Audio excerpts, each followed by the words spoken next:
तो दोस्तों कैसे हो आप सभी का स्वागत करते हैं यूट्यूब चैनल के अंतर्गत, जो कि हमारी एसएससी के अंतर्गत 1000 प्रश्नों की सीरीज चल रही है। तो उसमें आप सभी का स्वागत है। देखते पहला क्वेश्चन क्या कहता है। जो पहला क्वेश्चन है ना, एसएससी डाटा एंट्री ऑपरेटर की परीक्षा 2008 के अंतर्गत आया हुआ था।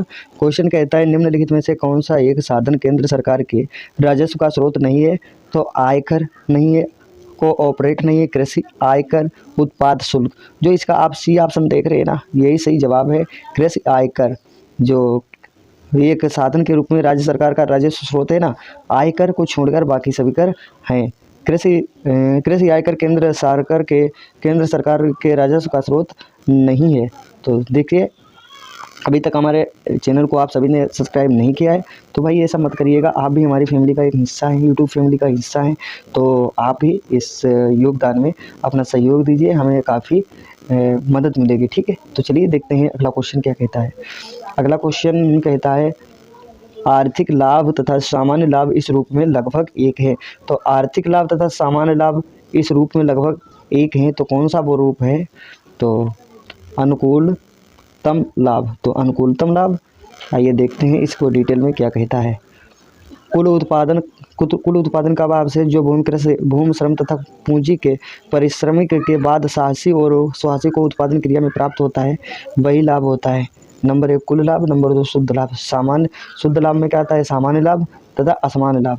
अनुकूलतम लाभ की स्थिति में उत्पादक को केवल सामान्य लाभ प्राप्त होता है, जो उत्पादक का आर्थिक लाभ भी होता है। चलिए देखते हैं अगला क्वेश्चन क्या कहता है। अगला क्वेश्चन मल्टीटास्किंग 2014 के अंतर्गत आया हुआ था। लगान किसके लिए किया गया है। लगान किसके लिए किया गया, उत्पादन कारक भुगतान है। तो क्या है, भूमि सुधार इसका सही जवाब है। भूमि सुधार इज द राइट आंसर। आइए देखते हैं।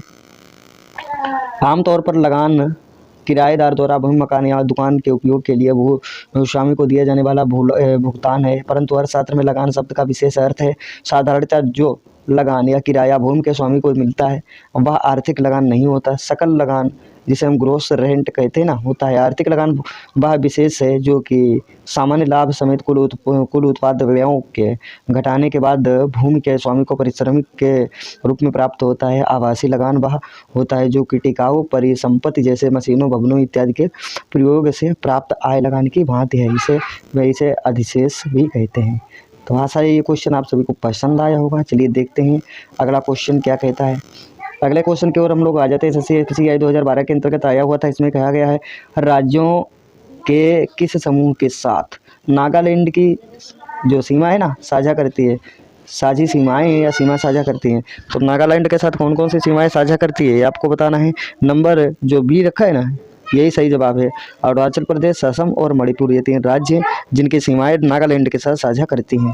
तो अरुणाचल प्रदेश, असम और मणिपुर राज्यों के साथ नागालैंड की सीमाएं साझा करती हैं। तो आई होप ये क्वेश्चन आप सभी को पसंद आया होगा। चलिए देखते हैं अगला क्वेश्चन क्या कहता है। अगले क्वेश्चन की ओर हम लोग आ जाते हैं। अगला प्रश्न, भारत का स्थलाकृत मानचित्र निम्नलिखित में से कौन सा संगठन बनाता है। तो भारत के स्थलाकृत मानचित्र कौन सा संगठन बनाता है। तो इसका सही जवाब बी ऑप्शन है, भारतीय सर्वेक्षण।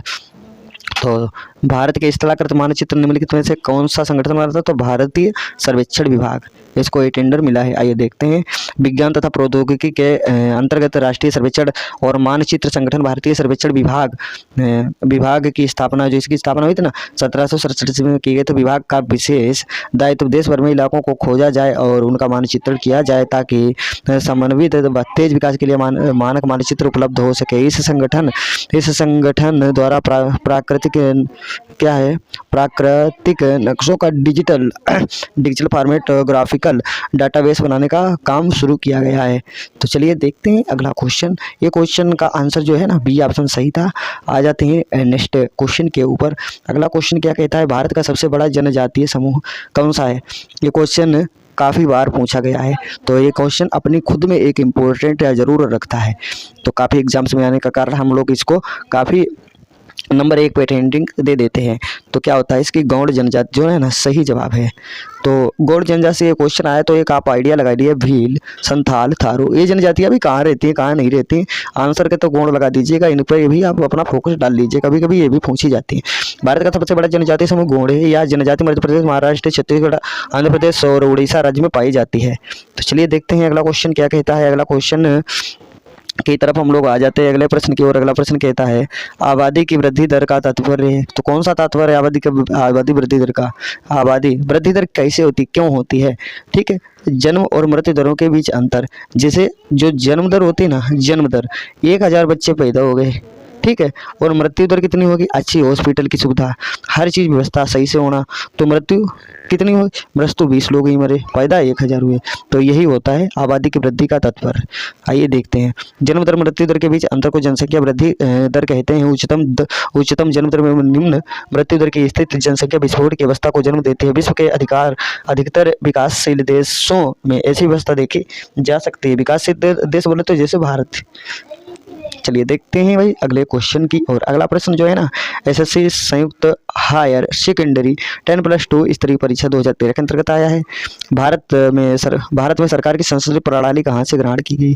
तो कौन सा संविधान कहाँ से ग्रहण की गई थी? तो ब्रिटिश के संविधान से संसदीय प्रणाली ग्रहण करी गई थी। ठीक है, तो देखते हैं, भारत में सरकार की संसदीय प्रणाली ब्रिटिश संविधान के अभिप्रेरित है, जिसमें प्रधानमंत्री देश का वास्तविक कार्यपालक होता है, जो संसद लोकसभा के प्रति जिम्मेदार होता है। आ जाते हैं अगले क्वेश्चन की ओर। अगला प्रश्न क्या कहता है, जो कि काफ़ी बार, चाहे वो स्नातक स्तरीय परीक्षा हो या टैक्स विभाग हो, कहीं किसी का एग्जाम हो, काफ़ी बार ये क्वेश्चन रिपीट हुआ है एसएससी में। चलिए देखते हैं, राष्ट्रपति द्वारा राष्ट्रीय आपात स्थिति की घोषणा किए जाने के बाद किस अवधि तक उसका अनुमोदन संसद के प्रत्येक सदन द्वारा हो जाना चाहिए? तो इसका सही जवाब है ना बी ऑप्शन, 1 माह के भीतर ही होना चाहिए। तो आइए देखते हैं, भारतीय संविधान के अनुच्छेद 352 के अनुसार राष्ट्रपति द्वारा अनुच्छेद 352 के तहत की गई आपात स्थिति की घोषणा का अनुमोदन संसद के प्रत्येक सदन द्वारा 1 माह के भीतर हो जाना चाहिए, अन्यथा यह घोषणा प्रवर्तन में नहीं करेगी। ठीक है, आ जाते हैं अगले क्वेश्चन की ओर। अगला प्रश्न आखिर क्या कहता है? अगला प्रश्न कहता है, भारत के संविधान में शामिल राज्य नीति के निदेशक सिद्धांत की अवधारणा किसके संविधान से ली गई है? तो राज्य के नीति के निदेशक अवधारणा, तो इसकी अवधारणा कहाँ से ली गई? तो इसका डी ऑप्शन सही जवाब है ना, आयरलैंड से ली गई है। चलिए देखते हैं डिटेल में, भारतीय संविधान में शामिल अनुच्छेद 36 से लेकर 51 तक के राज्य के नीति के निदेशक सिद्धांतों की अवधारणा आयरलैंड से ली गई है। ऑस्ट्रेलिया के संविधान में संवर्ती सूची, यूएस के संविधान में मूल अधिकार तथा कनाडा के संविधान में संघीय व्यवस्था की उदाहरण ली गई है। आ जाते हैं अगले क्वेश्चन की ओर। अगला प्रश्न क्या कहता है, भारतीय संविधान के मूलभूत अधिकार किस संविधान से लिए गए थे? तो भारत के मूलभूत अधिकार अमेरिका से। आइए देखते हैं अगला क्वेश्चन। इससे पहले इसको डिटेल में थोड़ा देख लेते हैं। भारतीय संविधान मूलभूत अधिकार यानी फंडामेंटल राइट्स जो होते हैं ना, भारत अमेरिकी संविधान से लिए गए। वर्तमान में हमारे संविधान में 6 मूल अधिकार वर्णित हैं। आ जाते हैं अगले क्वेश्चन की ओर। अगला प्रश्न जो है ना, 10+2 HSCL इस परीक्षा में आया हुआ था, समय चल रहा था 2014 का। संघ लोक सेवा आयोग की रिपोर्ट किसको प्रस्तुत करनी होती है? तो संघ लोक सेवा की जो रिपोर्ट होती है ना, हर राष्ट्रपति को सबमिट करनी होती है। संघ लोक सेवा आयोग की रिपोर्ट राष्ट्रपति के अध्यक्ष प्रस्तुत करता है, जो उसे संसद में रखवा देता है। चलिए देखते हैं अगला क्वेश्चन क्या कहता है। अगला क्वेश्चन कहता है, 73वें संविधान संशोधन का संबंध किससे है? तो इसका सही जवाब है ऑप्शन है पंचायत राज। 73वें संविधान संशोधन का संबंध पंचायती राज से है। तो इसको डिटेल में देखते हैं, और आप इसको देख ही चुके हैं, तो इसका संबंध कहाँ से है? पंचायती राज से। चलिए देखते हैं अगले क्वेश्चन की ओर। अगला प्रश्न क्या कहता है, भारत के संविधान में कितनी अनुसूचियां हैं? तो ये क्वेश्चन है ना, काफ़ी बार पूछा गया है, चाहे स्टेनोग्राफर की बात करें या सिलेक्शन ऑफ की बात करें, इससे भी अधिक एग्जाम्स में ये क्वेश्चन आया हुआ था। इसका सही जवाब है 12। भारत में संविधान में कितनी अनुसूचियां हैं? तो 12 अनुसूचियां। वर्तमान में भारत में संविधान में कुल 12 अनुसूचियां हैं। मूल संविधान में केवल 8 अनुसूचियां थी, जब नवीन समाविष्ट अनुसूचियां 9, 10, 11 भारत के अनुसार संपत्ति अधिग्रहण, दल बदल, पंचायती राज और नगरीय निकायों से संबंधित हैं। आई होप ये क्वेश्चन आप सभी को समझ में आया होगा। आ जाते हैं अगले क्वेश्चन की ओर। अगला प्रश्न क्या कहता है, प्रारंभ में कितने मौलिक अधिकार दिए गए थे? तो पहले 7 मौलिक अधिकार दिए गए थे। ये क्वेश्चन है मल्टीटास्किंग MTS 2014 के अंतर्गत आया हुआ था। देखते हैं, भारतीय संविधान द्वारा प्रारंभ में 7 मौलिक अधिकार प्रदान किए गए थे, किंतु 44वें संविधान संशोधन जिसे 1979 में किया गया था ना, इसके द्वारा संपत्ति के मौलिक अधिकारों को समाप्त कर दिया गया। अतः अब 6 मौलिक अधिकार हैं। नंबर 1 समानता का अधिकार, नंबर 2 स्वतंत्रता का अधिकार, नंबर 3 शोषण के विरुद्ध अधिकार, नंबर 4 धार्मिक स्वतंत्रता का अधिकार, नंबर 5 संस्कृत तथा शिक्षा संबंधित अधिकार एवं नंबर 6 पे संवैधानिक उपचारों का अधिकार। आई होप ये क्वेश्चन सभी को समझ में आ गया होगा। चलिए आ जाते हैं अगले क्वेश्चन की ओर। अगला प्रश्न क्या कहता है, अल्पसंख्यकों के लिए राष्ट्रीय आयोग किस वर्ष में बनाया गया था? तो अल्पसंख्यकों के लिए राष्ट्रीय आयोग कब बनाया गया था? उस समय जो सन चल रहा था 1992 का टाइम था। चलिए देखते हैं अल्पसंख्यक आयोग। अल्पसंख्यकों के लिए राष्ट्रीय आयोग वर्ष 1992 ईस्वी में अधिनियम द्वारा संवैधानिक दर्जा प्रदान किया गया था। इस आयोग में एक अध्यक्ष तथा 6 अन्य सदस्यों की नियुक्ति का प्रावधान है। इस आयोग का मुख्य कार्य संघ तथा राज्य सरकारों के अधीन अल्पसंख्यकों के विकास की प्रगति का मूल्यांकन करता है। आई होप ये क्वेश्चन आप सभी को बेहद ही पसंद आया होगा। चलिए देखते हैं अगला क्वेश्चन। अगला प्रश्न क्या कहता है, जो कि एसएससी सीजीएल 2006 के अंतर्गत आया हुआ था।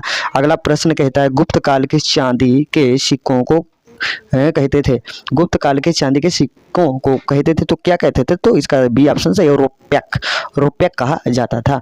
गुप्तकालीन सोने के सिक्कों को दीनार एवं चांदी के सिक्कों को रुपयक कहा जाता था। आई होप ये क्वेश्चन सभी को समझ में आ गया होगा। आ जाते हैं अगले क्वेश्चन की ओर। अगला क्वेश्चन कहता है, कौन सी कला ग्रीको बौद्ध कला के नाम से भी जानी जाती है? तो कौन सी कला है जो ग्रीको बौद्ध कला के नाम से जानी जाती है? इसका बी ऑप्शन सही है, गंधार कला। गंधार कला को ग्रीको बौद्ध कला कहा जाता है। ये क्वेश्चन एसएससी मैट्रिक स्तरीय परीक्षा 2017 के अंतर्गत आया हुआ था।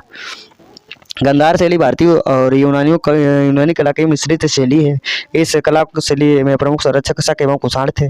इस कला का विषय मात्र बौद्ध होने के कारण इसे यूनानी बौद्ध, इंडो ग्रीक या ग्रीको रोम भी कहा जाता है। आई होप ये क्वेश्चन सभी को अच्छा लगा होगा। आ जाते हैं अगले क्वेश्चन की तरफ। अगला प्रश्न कहता है, बिंदुसार का पुत्र था। तो बिंदुसार का कौन पुत्र था ये बताना है। तो ये क्वेश्चन एसएससी मैट्रिक स्तरीय परीक्षा में आया हुआ था। उस समय सन चल रहा था 2017। इसका सही जवाब अशोक था। ठीक है, और है भी। अशोक मौर्य राजवंश का महान सम्राट था, या बिंदुसार का लड़का था, बेटा था, पुत्र था। आई होप ये क्वेश्चन सभी को अच्छा लगा होगा। चलिए देखते हैं अगला क्वेश्चन क्या कहता है। उस राज्य का नाम बताइए जिसने पहली बार युद्ध में हाथियों का इस्तेमाल किया था। हाथी बोले तो एलिफेंट्स का यूज किया था। ये क्वेश्चन एसएससी सीपीओ 2015 में आया हुआ था। तो कौन सा राज्य था जिसने एलिफेंट्स का उपयोग किया था युद्ध में? तो मगध इसका सही जवाब है। मगध राज्य ने पहली बार युद्ध में हाथियों का इस्तेमाल किया था।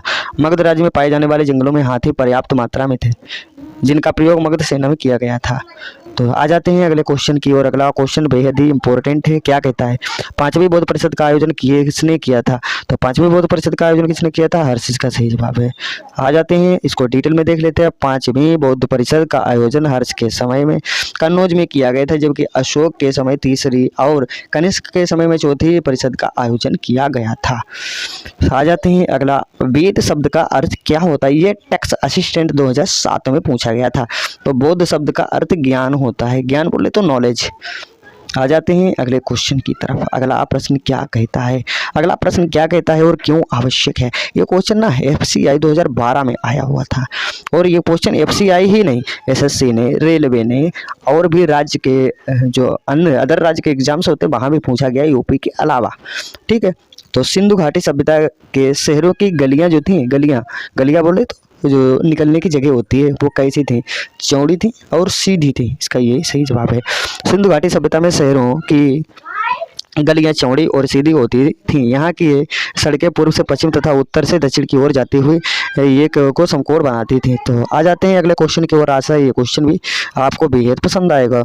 रूप के पॉपुलिस्ट आंदोलन अराजकतावाद के सह संस्थापक सदस्य कौन था? तो इसका ए ऑप्शन सही है, मिखाइल वैक्यूनिन।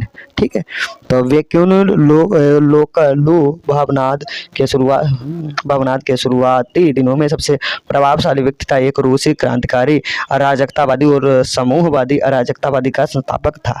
तो ये क्वेश्चन भी भाई जो कि विश्व इतिहास के अंतर्गत आता है और काफ़ी इंपॉर्टेंस अपने आप में रखता है। आशा है कि आज की क्लास आप सभी को बेहद ही पसंद आई होगी।